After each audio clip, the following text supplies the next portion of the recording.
কাগজে কলমে প্রকল্প শেষ, ব্যয় হয়েছে প্রায় ৮৭৮ কোটি টাকা। লক্ষ্য ছিল টেলিটকের নেটওয়ার্ক শক্তিশালী করা, দেশের বিভিন্ন এলাকায় 3G সেবা সম্প্রসারণ এবং গ্রাহকদের দ্রুতগতির ইন্টারনেট নিশ্চিত করা। কিন্তু প্রকল্প শেষ হওয়ার ৫ বছর পরও টেলিটকের নেটওয়ার্ক নিয়ে অভিযোগ থামেনি, বরং দুর্বল সেবার কারণে কমছে গ্রাহক, সংকুচিত হচ্ছে বাজারের রাষ্ট্র আয়ত্ত এই অপারেটরের অবস্থান। ২০১৭ সালে জাতীয় অর্থনৈতিক পরিষদের নির্বাহী কমিটির অনুমোদনে শুরু হয় টেলিটকের 3G প্রযুক্তি চালুকরণ ও 2.5G সম্প্রসারণ প্রকল্প। প্রায় ৭৭৮ কোটি ৮৫ লাখ টাকার এই প্রকল্প নির্ধারিত সময়ের মধ্যে শেষ না করে মেয়াদ বাড়িয়ে ২০২১ সালের জুনে শেষ করা হয়। উদ্দেশ্য ছিল নেটওয়ার্কের সক্ষমতা বাড়িয়ে দেশের আরও বেশি মানুষকে উন্নত মোবাইল ও ইন্টারনেট সেবার আওতায় আনা। তবে সরকারি মূল্যায়ন বলছে সেই লক্ষ্য পূরণ হয়নি। পরিকল্পনা মন্ত্রণালয়ের বাস্তবায়ন পরিবীক্ষণ ও মূল্যায়ন বিভাগ IMEDর প্রভাব মূল্যায়ন প্রতিবেদনে প্রকল্প পরিকল্পনা ও বাস্তবায়নে একাধিক দুর্বলতার কথা উঠে এসেছে। প্রতিবেদনে বলা হয়েছে, প্রকল্প গ্রহণের আগে সম্ভাব্যতা সমীক্ষা করা হয়নি, ছিল না কোনো এক্সিট পরিকল্পনাও। প্রকল্পের বিভিন্ন ধাপ বাস্তবায়নের নির্দিষ্ট সময়সীমা ঠিকভাবে নির্ধারণ না করায় দীর্ঘসূত্রতা তৈরি হয়েছে, যার প্রভাব পড়েছে প্রকল্পের সামগ্রিক কার্যকারিতায়।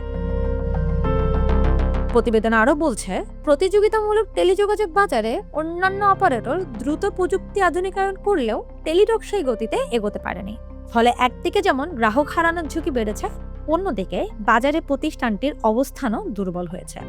অঞ্চলভেদে গ্রাহক সন্তুষ্টির ক্ষেত্রেও বড় ধরনের বৈষম্যের কথা উল্লেখ করা হয়েছে প্রতিবেদনে।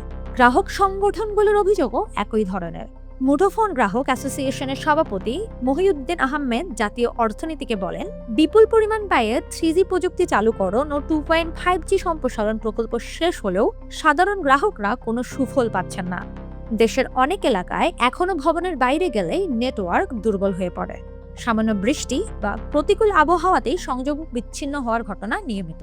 উপকূলীয় এলাকাগুলোতে এই সমস্যা আরও প্রকট। বারবার অভিযোগ করেও কার্যকর সমাধান পাননি গ্রাহকরা, অথচ প্রকল্পের নথিতে শতভাগ কাজ সম্পন্ন দেখানো হয়েছে।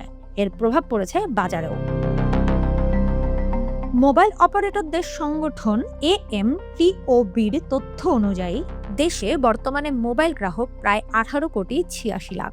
এর মধ্যে টেলিটকের গ্রাহক মাত্র 68 লাখ 10 হাজার, অর্থাৎ পুরো বাজারে মাত্র 3% নিয়ন্ত্রণ করছে রাষ্ট্রীয় এই অপারেটর। বিপরীতে বেসরকারি অপারেটরগুলো ধারাবাহিকভাবে 4G নেটওয়ার্ক সম্প্রসারণ এবং সেবার মান উন্নত করে গ্রাহক বাড়িয়ে চলেছে। একদিকে আগের প্রকল্পের সুফল নিয়ে প্রশ্ন থাকলেও গ্রাম পর্যায়ে নেটওয়ার্ক সম্প্রসারণ এবং 5G সেবা চালুর লক্ষ্যে ২,২০৪ কোটি টাকার আরেকটি প্রকল্প বাস্তবায়ন করছে টেলিটক। বিশেষজ্ঞরা বলেছেন, একই ধরনের সমস্যার পুনরাবৃত্তি হলে নতুন প্রকল্প কাঙ্ক্ষিত ফল দেবে না।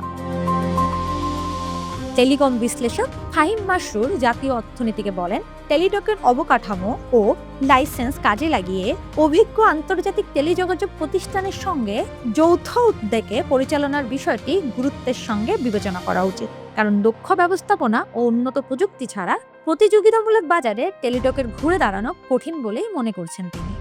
আপনি কি মনে করেন, নতুন প্রকল্প বাস্তবায়নে সফল হবে টেলিটক?